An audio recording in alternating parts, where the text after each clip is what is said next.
Hi, Olympics ഗ്ലോബലിൽ ഞങ്ങളുടെ അടുത്ത് കൺസൾട്ടിങ്ങിന് വരുന്ന ഫ്രഷേഴ്സ് അല്ലെങ്കിൽ ഫസ്റ്റ് ടൈം എക്സ്പോർട്ടേഴ്സ് അവർ സ്ഥിരമായി ചോദിക്കുന്ന ഒരു ചോദ്യമാണ് ഏതുതരം ബയേഴ്സിനാണ് ഫസ്റ്റ് അപ്രോച്ച് ചെയ്യേണ്ടതെന്ന്. അതായത് ഒരു ഉദ്ദേശം വലിയ ബയേഴ്സിനാണോ ചെറിയ ബയേഴ്സിനാണോ അല്ലെങ്കിൽ ഏത് ടൈപ്പിലാണ്. ഐ ഓൾവേസ് സേ ദിസ്, നമ്മളെപ്പോഴും ഫസ്റ്റ് ടൈം ടാർഗറ്റ് ചെയ്യേണ്ടത് ഒരു മൾട്ടിനാഷണൽ ചെയിൻ സ്റ്റോഴ്സിനൊന്നും അല്ല. നമ്മൾ ആദ്യമേ അപ്രോച്ച് ചെയ്യേണ്ട ബയേഴ്സ് എന്ന് പറഞ്ഞാൽ വളരെ സിമ്പിളായിട്ടുള്ള മേ ബി ഒരു സിംഗിൾ റീറ്റെയിലർ അല്ലെങ്കിൽ ഒരു ഹോൾസെയിൽ ഡീലർ, അങ്ങനെയുള്ള ആ ഒരു ചെറിയ കാറ്റഗറിയിൽപ്പെട്ട ബയേഴ്സിനാണ് നമ്മൾ ആദ്യമേ അപ്രോച്ച് ചെയ്യുക. അതിൻ്റെ ഗുണമെന്തെന്ന് വെച്ച് കഴിഞ്ഞാൽ അവർക്കൊരിക്കലും ഒരു ബൾക്ക് ക്വാളിറ്റി ഷിപ്മെൻറ്റ്സിൻ്റെ ആവശ്യം വരില്ല. ഫസ്റ്റ് ടൈം ചെയ്യുമ്പോഴത്തേക്കും. അപ്പം അതുപോലെ ബൾക്ക് ക്വാളിറ്റി ഷിപ്മെൻറ്റ് വേണ്ടാന്ന് പറയുമ്പോൾ അതിന് വേറൊരു കാര്യം കൂടെ ഉണ്ട്. ഒരിക്കലും നിങ്ങൾക്ക് വർക്ക് പ്രഷർ കൂടില്ല.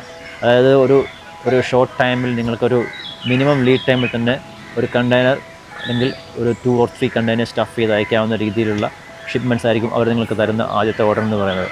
അപ്പോൾ ഇത് നിങ്ങളെ വളരെ ഈസിയാക്കി മാറ്റും, നിങ്ങളുടെ പ്രോസസ്സ് ഈസിയാക്കി മാറ്റും.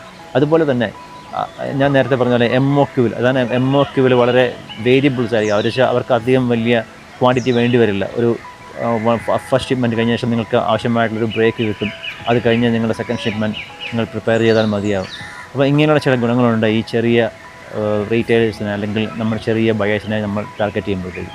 ഇതൊരു ടിപ്പാണ് ആക്ച്വലി. ഇത് ഓർത്ത് വെച്ചോളൂ. നിങ്ങൾ എന്തെങ്കിലും എക്സ്പോർട്ട് ചെയ്യുമ്പോഴേക്കും ഇങ്ങനെ ചെയ്യണം. വലിയ ബയേഴ്സിനെ ടാർഗറ്റ് ചെയ്യാതെ ചെറിയ ബയേഴ്സിനെ ടാർഗറ്റ് ചെയ്ത് സ്റ്റാർട്ട് ചെയ്യും.